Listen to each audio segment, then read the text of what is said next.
I'm John Heilemann. And I'm Mark Halperin. With all due respect to Corey Lewandowski, who's now leading Donald Trump's vice presidential search, when it comes to your boss's running mate, remember, you've got options. Paul O'Neill of the Yankees. Come, stand up, Paul. Paul. In fact, Paul, you originally come from Ohio, right?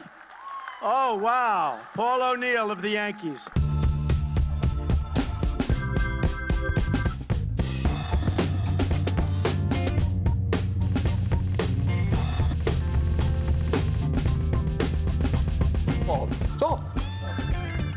Happy election. What election day, sports fans? Yes, it's true. Voters in West Virginia and Republicans and Nebraska did, in fact, go to the polls today.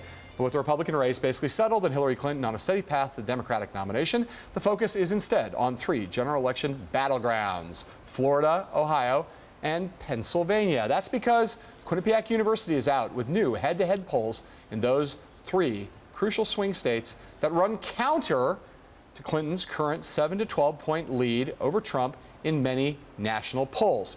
In Pennsylvania, Clinton and Trump are statistically tied at 43% and 42% respectively. The same is true in Florida, which is, as we have all learned, a must-win state for almost any future president. And finally, in Ohio, Quinnipiac has Trump up 43% to 39% for Clinton, which is still within the margin of error, but, you know, up. There's lots in here to dig into here, but as we know, polls like these do two things. They reflect reality and they create reality. So Mark, let us begin with the first thing that these polls do, which is to say, reflect reality. What reality exactly do these polls reflect? Let's not, America, overreact to one set of polls, but Quinnipiac is a good pollster, and these states obviously are critical to determining which one of these two wins. If it's two of them are for sure Trump. Critical. Yeah. So let's just take on face value that these aren't bad polls, and the fact that all three of them show the race close suggests maybe something's going on. One of the biggest explanations of why Trump is doing better in these three states than the national numbers is men. Take a look at men support for Trump versus Clinton in these three states. In Pennsylvania, Trump with a huge lead. Ohio, huge lead. Big lead with men, even in Florida. What does that tell you? You look at the national polls now. Men are favoring Trump, usually, though, by single digits. In some places, they're tied. So what is powering Trump's lead here in these three states, or the closeness in the three states, I should say? Largely, it is overwhelming support from male voters. And there's no doubt that if Trump's going to win a general election, he's going to have to dominate men as much, or dare I say it, more than Hillary Clinton is dominating women. Let me offer, that is obviously true in the sense that it was reflected in the numbers that Trump seems to be doing. Almost everyone who will vote in the general election comes from one of those two demographic groups. Men and women, yes, yeah. Good point. Very good point. Very acute observation.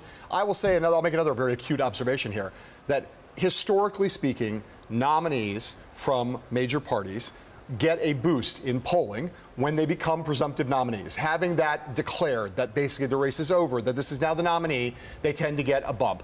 Mitt Romney got one, John McCain got one, Barack Obama, they've gotten presumptive nominee status at different points in the race, but they usually get a boost. And so I think that at least some of what's going on here, on the basis of just historical trends, is that Trump is getting favorable attention in these states from voters who are looking at him as the nominee, and they're not yet doing that for Hillary Clinton, even though we know mathematically she's just as presumptive as Donald Trump. Yeah, look, in a world of a normal Republican nominee, a normal Democratic nominee, you'd say the party's base comes home. They get well over 90% of the people from their party voting. If Trump can continue to consolidate Republican support, it won't be surprising if a lot of these battleground states are not 10-point, 7-point Clinton margins, but in fact, Trump even or ahead. And again, it all starts with the gender gap, because as unpopular as Trump is with women, Hillary Clinton has a man problem. Well, and again, and just to expand upon that point a little bit, it is also the case that there is other polling that suggests that what you're saying is actually happening, which is to say, although there's a lot of division, I heard the bell, but there's a lot of division at the elite ranks of Republicans. In fact, at the level of actual Republican voters, there is consolidation happening, and that's not happening yet for Hillary Clinton in the Democratic race. She's still fighting Bernie Sanders. All right, so that was the reality of what these polls reflect. But, John, what reality, since these polls have come out, are they creating and will create? Well, they're certainly helpful to Donald Trump, right? In what we have both identified. Best thing that's happened to Trump in a long time for all of his needs. Undoubtedly. Look, this is a guy who needs to. who obviously everybody feeds on looking like a winner. But if you're trying to, as his central goal right now, one of his central goals is to unify the Republican Party and overcome doubts of people that think Trump is a sure loser, pointing out that there are battleground states in which he's competitive or ahead of Hillary Clinton right now helps to ameliorate those doubts, and it's something he can point to, and it may actually be something that is even possibly true. There are some Republicans like Bill Krista who say, I'm not worried about Trump losing, I'm worried about Trump winning. He'd be a horrible president. But mostly, you've got congressional members, down ballot candidates, governors. If they thought Trump was going to win, then they could start focusing. Or that he would be certainly competitive. Yeah, but then that it would be a close general election. What they'd start focusing on is, how do we make Trump a better candidate? How do we work better together with Trump's team? How do we help get Trump over the finish line? That's what Trump needs. So this is great news for him. And of course, you said any candidate needs Florida to win. The reality is Democrats don't need Florida to win. No, I understand. Republicans do, and they need Ohio. There's no map to 270 without those two states. Pennsylvania would be a bonus state for them. But what this does is says to Republicans, there's a potential path to 270, and it might even include in Pennsylvania, which is tied, it might even include Trump winning an Obama state that the Democrats have held for many cycles in a row. As you know, Pennsylvania often fools gold for Republicans. It is. My only point about Florida was just to say that, in fact, there are paths for Democrats to win without Florida. But the truth is, Barack Obama won Florida in 2012, 2008. George W. Bush won it in 2004 and 2000. You know, it just happens to be that winning Florida often correlates with being president. It's not necessary, but it's often correlative. So the thing is, Trump does not need to prove to Republicans that he is going to win. What he needs to prove to Republicans is that he will not be a massive drag on the ticket, that he's doomed to lose and lose badly. As long as they think he's competitive, they can start to get their minds around it. The other reason it's good news for Trump is since Trump became the presumptive nominee, he's basically been acting like Trump. He's moderated a few positions, but he's basically acting like Trump. This says to them, to other Republicans, hey, Trump can win by being Trump. We don't need to get him to change, because if they're banking on him changing to win, foolish banking. Foolish banking. Don't put your money in that bank, Buster. No way. All right, we will talk. Banking. No way. No way. We're going to talk to Master Pollster and Selzer more about these Quinnipiac polls and just what they tell us in a moment. But first, more on Donald Trump's preparation for that matchup with Hillary Clinton.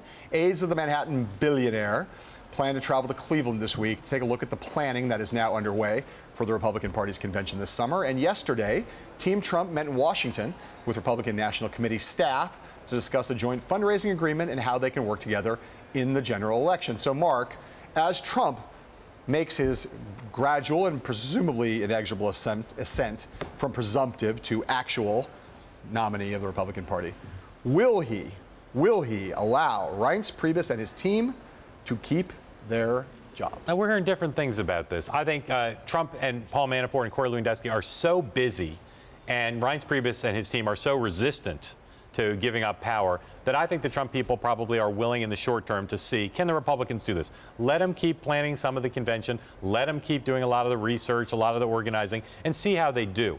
But once the Trump team gets either to the convention or past it, if they feel like the Republican National Committee is not doing what they're doing, I think they will step up efforts to take it over, not replace Reince Priebus, but have a lot of his powers effectively taken away from him, even though I think he will resist. I think that that they will never take those powers away from Reince Priebus and the Republican National Committee. You know what they'll have to pry him from? His cold dead fingers. Just because the money is too big a problem for Trump. You know, the New York Times has a big story today, $1.6 billion, $1.5 billion. Trump's going to have a hard time raising that money. The party wants Trump to raise money for it, but Trump wants the party's help with raising it. Trump doesn't have that financial infrastructure. The RNC makes itself indispensable just on purely financial grounds, which is the biggest security blanket that Reince Priebus has and his staff. Let's remember that in the era of Reince Priebus, who's sometimes derided, the Republican Party, with the exception at the presidential level, has dominated. Not just raised a lot of money, has won elections galore. So it is reasonable to say to Reince Priebus, okay, you've done it, you've helped the party at all these other offices, Senate, House, Governor,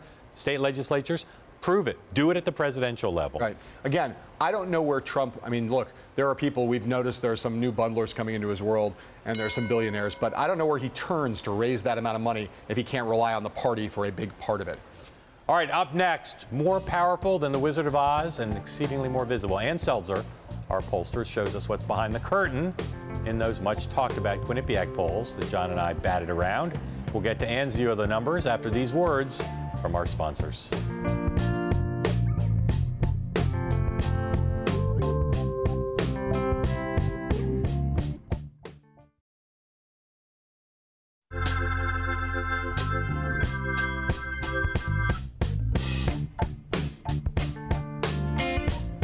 Joining us now from just outside the great city of Des Moines in Iowa, the queen of the crosstabs, our pollster extraordinaire, the great Ann Selzer. Ann, thank you for joining us. We're talking again about these Quinnipiac numbers that show basically ties between Clinton and Trump in Pennsylvania, Ohio, and Florida. Some people are criticizing the polls in terms of the sample, et cetera. Just tell us first, overall, what are your thoughts about these three polls and how seriously we should take them for a window into where we are in the race? Well, first of all, I think part of the criticism probably comes from that these polls look different from national polls. And of course they should, because what happens nationally doesn't always play out state by state in the same way. And the way you win a presidency is by winning the states. So first of all, I'm going to say these are more important polls to look at than overall national polls, in particular trying to gauge the state of the race today. I think the one nit I would pick with Quinnipiac, and they're not alone in doing this, is that they interview a broader section of people. That is, anybody who says that they are registered to vote, that's how they get into their sample. So there's a smaller universe among that group who say that they are likely voters, however that's defined. And so there's a little bit of error that comes in between the people who are registered and people who are not registered.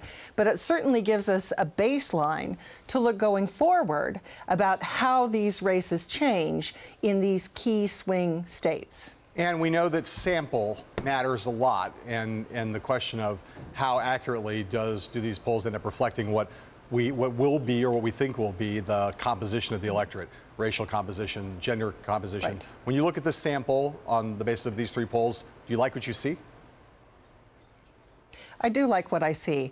And basically, it's because they're not deciding ahead of time what that electorate is going to look like. That to me is the pollster sort of divinely figuring out months from now what the electorate will look like. What a poll can do well is tell you what the composition of the electorate looks like today, if the election were held today. And there's obviously going to be some shift in what those demographics look like as we get closer and closer. But there are other things that are going to be far more effective in determining who actually wins those states than what the polls have measured along the way. And there'll be some art and there'll be a lot of campaigning that those polls will reflect. Sure. There'll be some art and some science in this answer, as is sometimes the case in polling.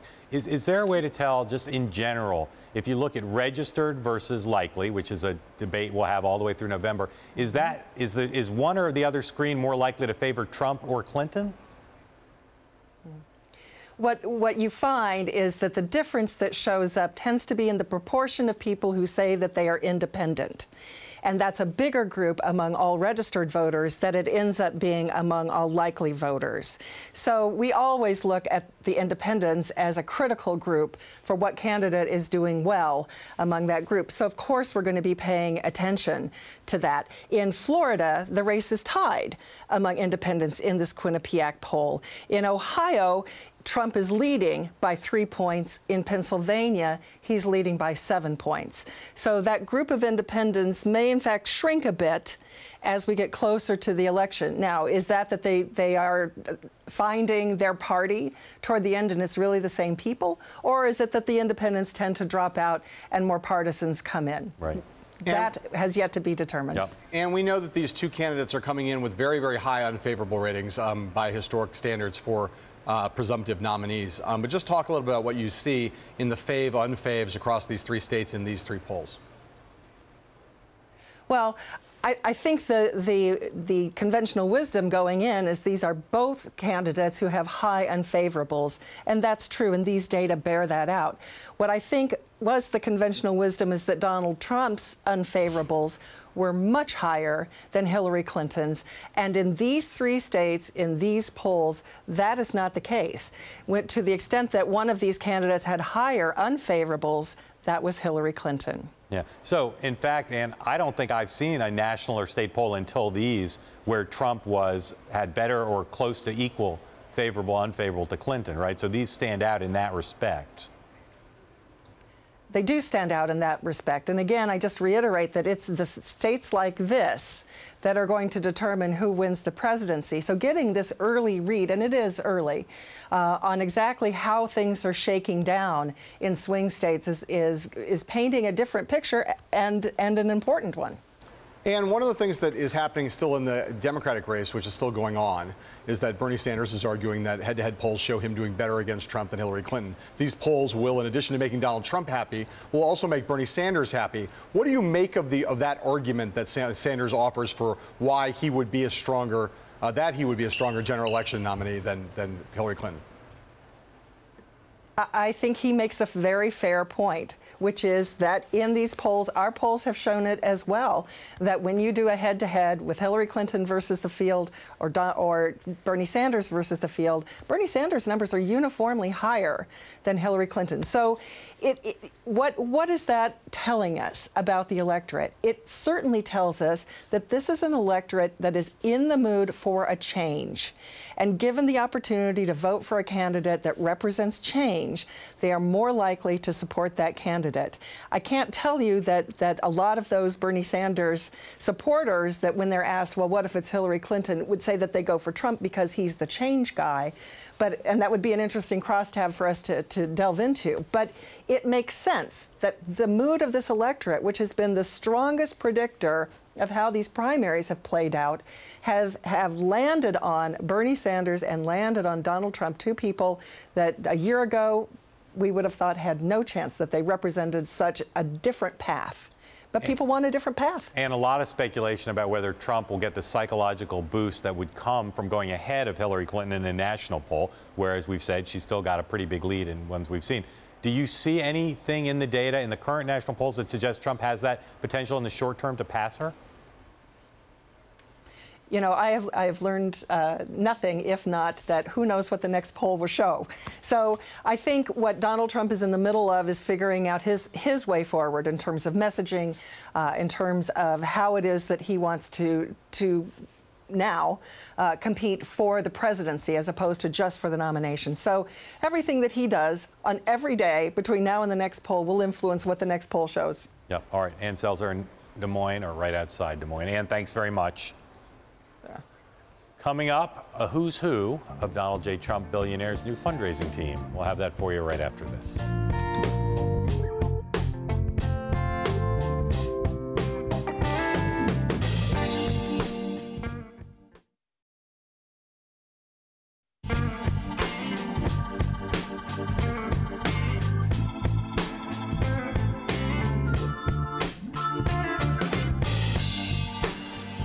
Our next guest is Zach Miter, a Pulitzer Prize-winning reporter for Bloomberg News.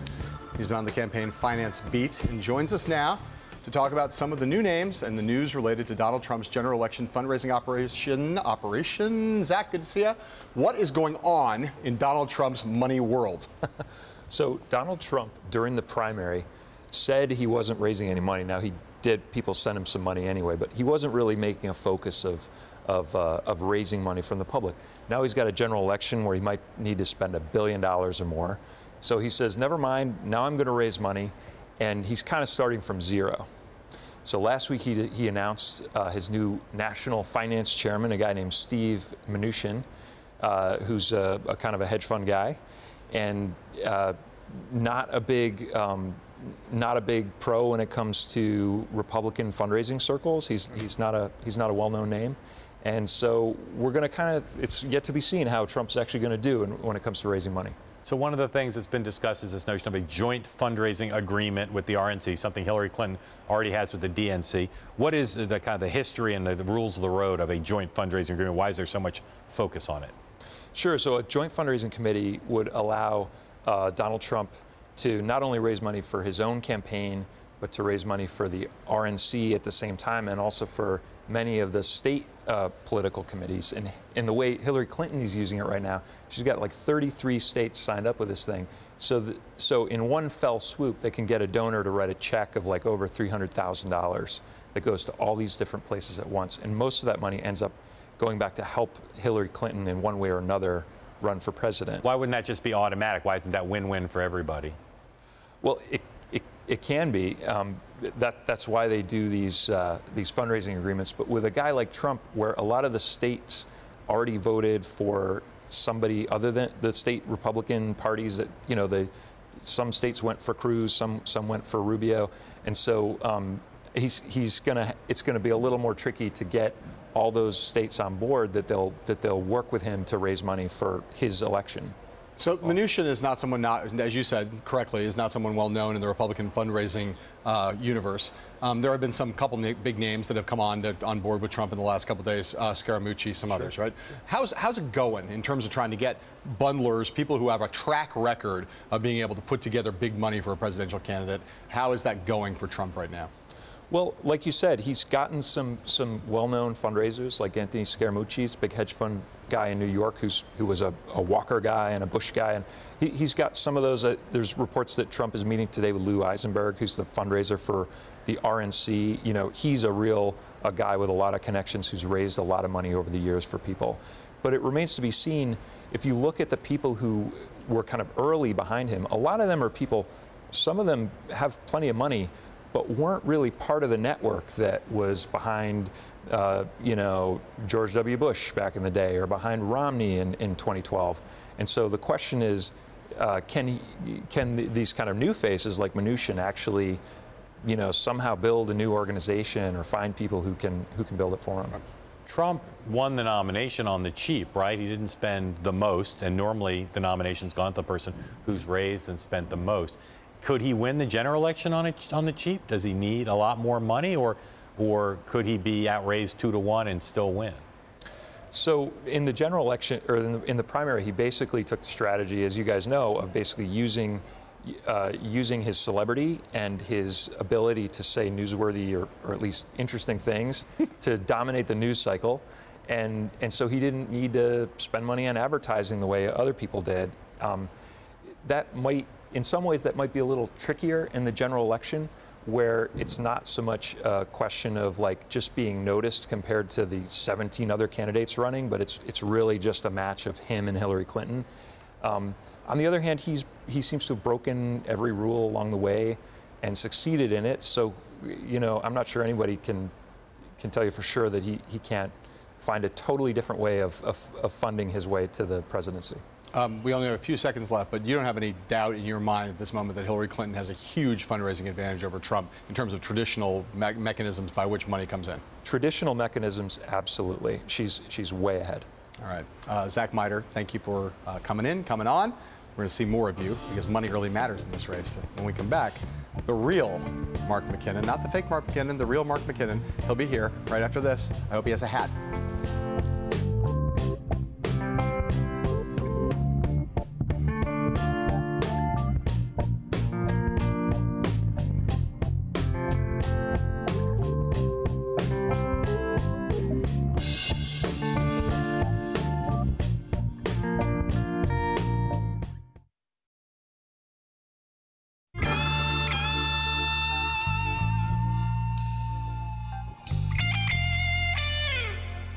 Hats off to our next guest, our comrade Mark McKinnon, a former media advisor to Bush 43 and to John McCain, and our co-host with us on The Circus, the Showtime show we do in conjunction with Bloomberg Politics. Mr. McKinnon, thank you for coming. Thank you. My hat's off to you. You've been around candidates buddies of both parties, so let me just ask you to kind of look into the soul, first of Donald Trump and then ask you about Hillary Clinton. What's your read on how Trump is kind of reading his situation now?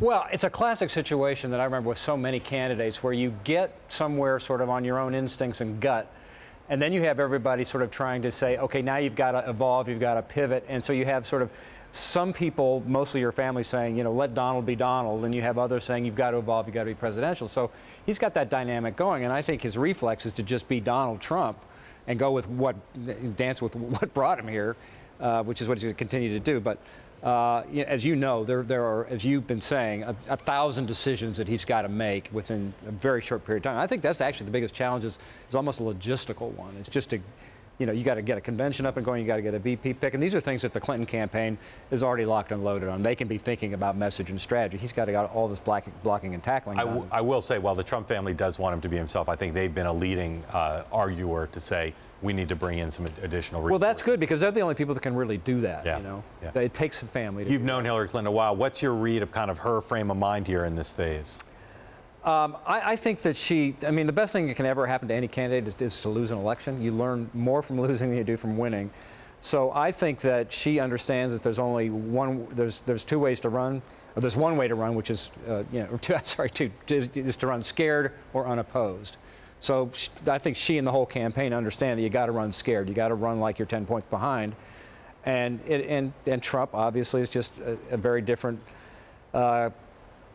sort of thing that she's going to face, because there's no playbook, there's no film to watch, and so. But I think they're completely cognizant of that fact. We talked earlier in the show about the fact that some of the Trump folks are headed to Cleveland to see what's going on and get a lay of the land. You have talked about the fact that they are already promising an extravaganza unlike any Republican convention in the history of Republican conventions. How hard is that to pull off? You know something about planning conventions. It's super hard. I mean, I've been the Republican guy with a lot of jurisdiction and responsibility at the conventions, and, you know, with, for example, taking care of the entertainment. And I've been in those discussions where we always said, oh, this is going to be different. We're going to get out of the box. It's not going to be like any convention you've ever seen. And then just the mechanics set in, the physics set in, and it's really hard to do things differently. Now, Donald Trump obviously has a background in entertainment, understands how to do things differently.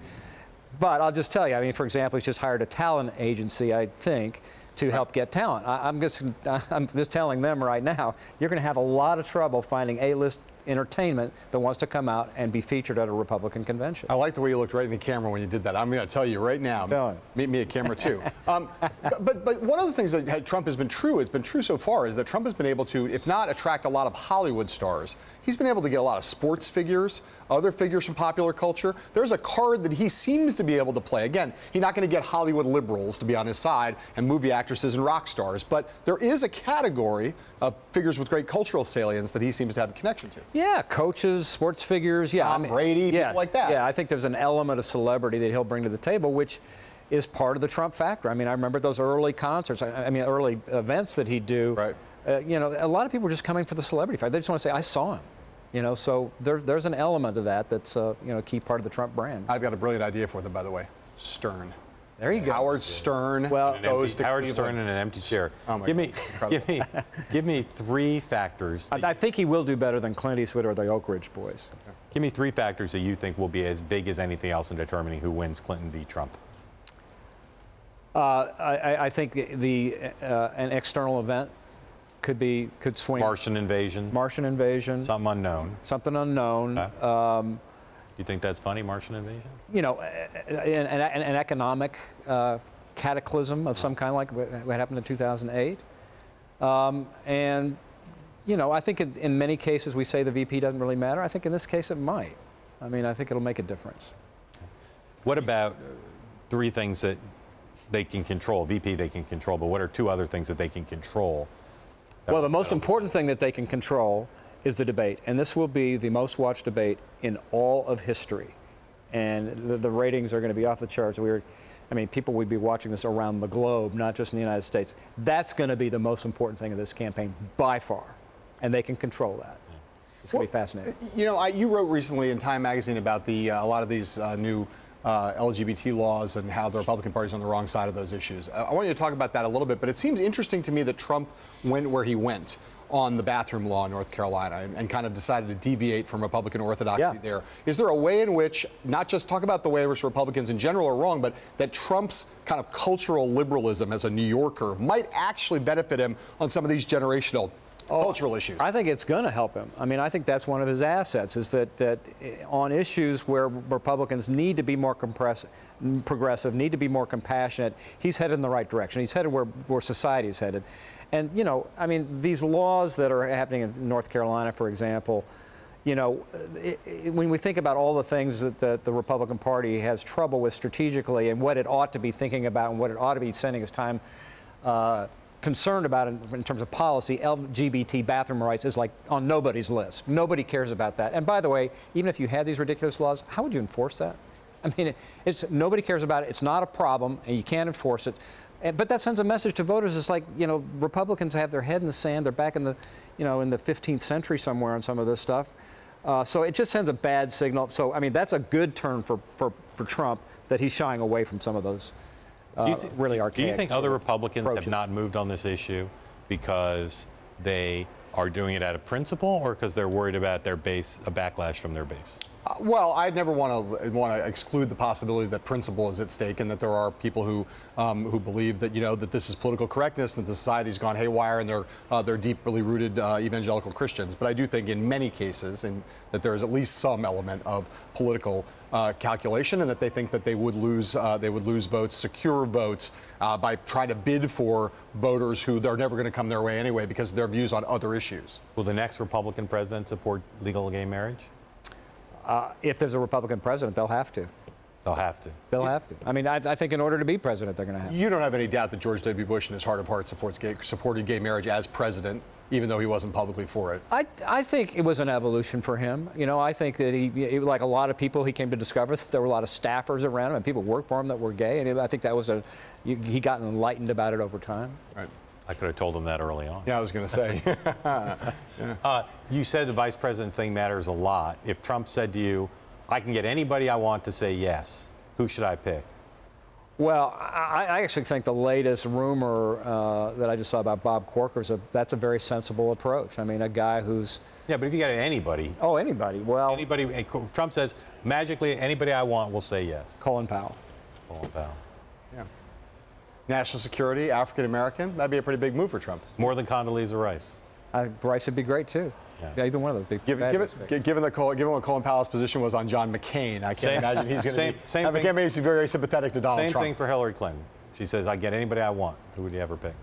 Colin Powell. Colin Powell, yeah. Condoleezza Rice. Yeah. Yeah, I mean, the interesting thing is that, I mean, I think in this equation is the conventional route to go is to shore up your weakness. Yeah.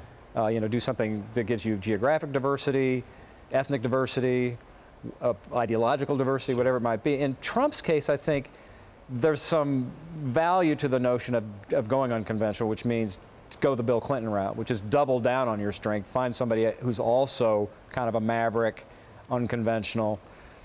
So I think that there's some value in looking at that, particularly for Trump. Okay. Mark McKinnon, a.k.a. It's a circus MCAT. out there. Yeah, I've heard that. Look at you. Thank you, man. Look at you, MCAT. Coming up, what Joe Biden said about Hillary Clinton earlier today. And if you're watching us in Washington, D.C., you can also listen to us anytime you want in Washington, D.C. on the radio on Bloomberg 99.1 FM. Not AM. FM. And we'll be right back.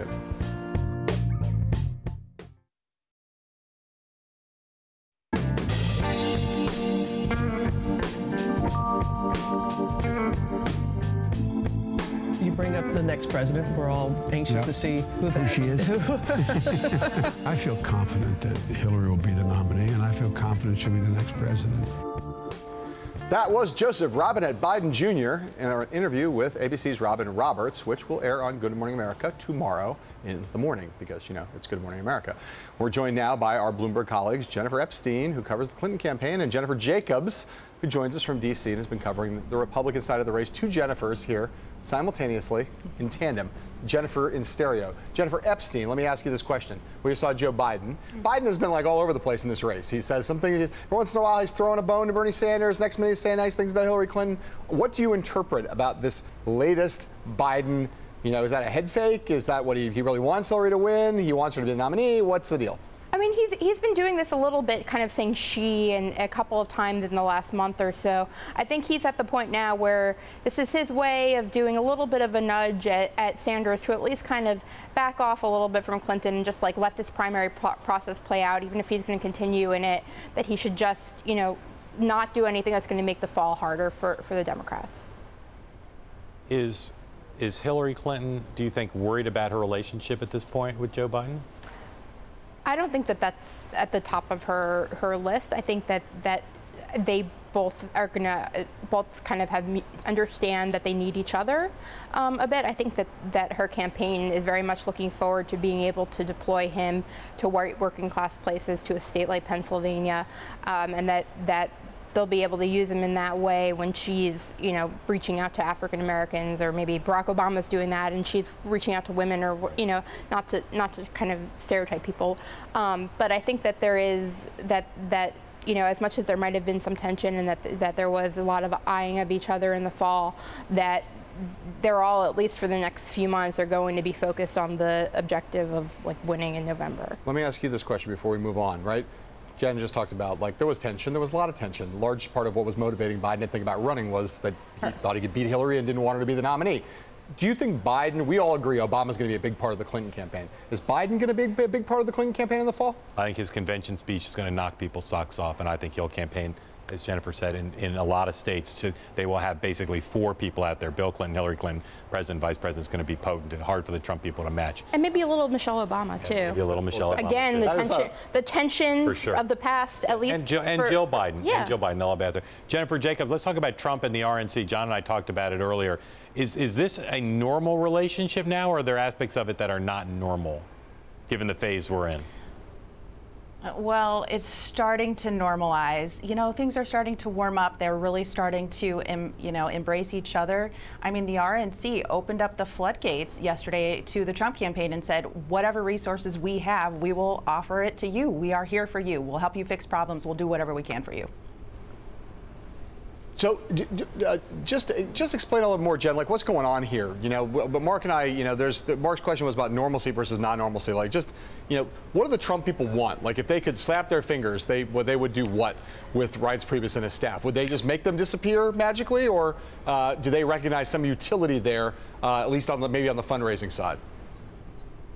Well, yeah, they do recognize some utility. I think if they had their wish, they would like to see their own loyal person in the chairmanship. If they could replace Reince Priebus, I think that is what they would prefer. But they realize that there are options. I talked to several people within the Trump campaign, and they said, look, Donald Trump has the ability, even if there has been some tension with Reince Priebus and they don't always see eye to eye, he has the ability to fight with someone on Monday and then have them be his best friend on Tuesday. And so they see the utility in keeping Reince Priebus around. And the fact of the matter is, Reince Priebus only has, his term, his third term expires in January, and there has been some question about whether he would run for a 4th term. He's already been chairman for 6 years, which actually is a pretty long time. So, the other option is, they try to just install someone else who would run the day-to-day operations, who would be a Trump loyalist but keep Reince at the top. Or the third choice is to try to oust Reince Priebus. But see, Donald Trump can't do that on his own. It's up to the RNC members, all those people from, the various states that come in pairs, the 168. For the most part, this chairman is really beloved by the RNC members. So, it remains to be seen whether they would have enough votes to even try to oust him. Let me just ask the most basic question. Let me just ask you the most basic question. Trump and Clinton have been going at it now for about a week, right? Back and forth. What does the Clinton campaign think? They think they're winning these days, or they think they feel like they've got the key here to how to deal with Trump? I think that they think that they're doing okay. I think that they're satisfied to see all these people on the right continuing to just kind of be reluctant to support Trump, and that they see that alone as a win. They think that when Trump kind of says one thing about taxes in one interview and then says something in the next one, that he's kind of doing his own damage, and all they need to do is kind of point that out again and again. But still, she still has to campaign in places like Kentucky, where she was today, because she still has this primary going on. And I think this sort of speaks to a question I have for Jen, which is that there's definitely some concern on the Democratic side of the Clinton campaign, that they can't fully jump in. But on the Republican side, they're jumping in and preparing, right? Oh, absolutely. Right. I mean, yeah. I mean, there is a database that the Republican National Committee has that I was told about yesterday that's like a treasure trove of video of Hillary Clinton going back years and years. They're preparing all sorts of oppositional research that the Trump campaign can use against her. So they're really gleefully getting ready to do everything they can to try to attack Hillary Clinton. Let me ask you both, first Jennifer Jacobs about Trump and then Jennifer Epstein about Clinton. If you could have full visibility into the Trump campaign and know the answer to a big question that you're wondering about, what would it be right now? Who does Donald Trump want as his vice president? We're hearing a lot of different things about who aides think would be a good vice president, who big, backers would like to see as his vice president, but I would love to know what Trump is truly thinking about who he really would like to have. Jennifer Jacobs displaying a Veep Stakes obsession. Jennifer? I already know the answer to that, by the way. It's Godzilla. Yeah. I would say, obviously the Veep question, but I think really the question that a lot of people have been trying to figure out for a long time is really what Bill's role is and how much they're talking about political strategy on a daily basis and just how deep that goes and how much she's trusting him over her advisors. I have an answer to what Bill's role is, too. Godzilla. How worried is the Clinton campaign about Philadelphia at this point? If it is true Sanders could win, today there's a lot of things that could happen. Sanders could win some more states, could win California. Who knows? What happens? I think that they still just feel like, because it's mathematically impossible at this point in time for him to actually clinch the nomination without flipping a lot of superdelegates, which they just see is not going to happen, that they are still confident, but they are concerned, I think, that there could be, big protests, that there could be, a way of Sanders supporters sort of just kind of standing up and saying, no, we're not okay with this. That it's unclear exactly what that'll be. But I mean, like when Clinton was in California last week, there was just so much angst and protest outside her events and even inside her events that clearly the Clinton campaign is trying to figure out like how they can kind of neutralize some of that or listen to those concerns. But they're at the same time trying to not listen to them too much right now because they don't want to be seen as too presumptuous before she actually clinches the nomination. Sure. Great. All right. Jennifer Jacobs, Jennifer Epstein, Jennifer. God, two great Jens who are great together. Awesome to have you. When we come back, we will have presidents, we will have sports, and we will have the great Will Leach right after this.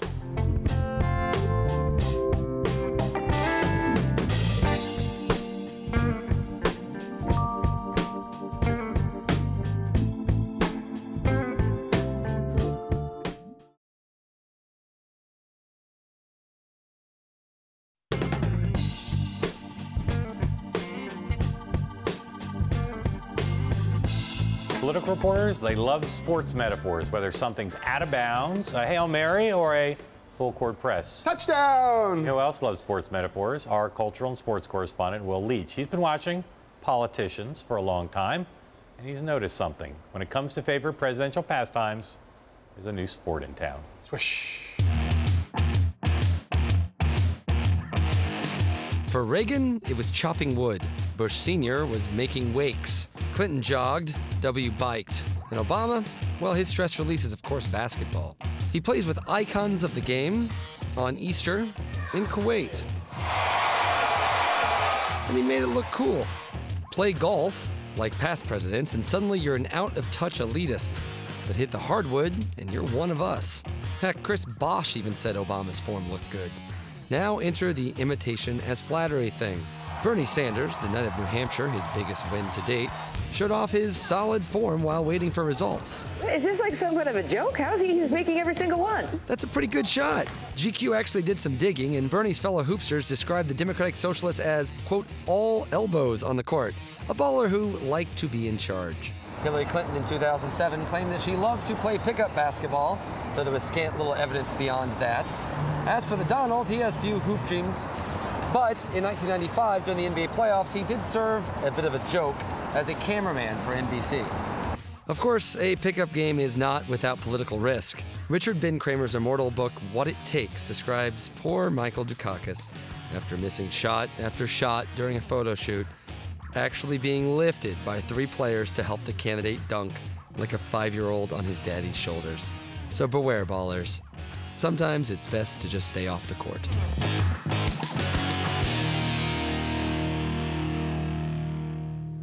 All right, thanks to Will Leach, and we'll be right back.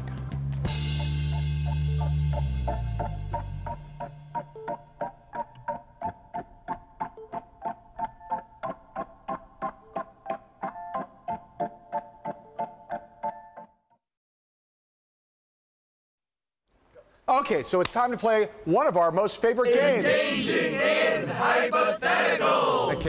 That came in a little bit early, but here's my hypothetical for you, all right?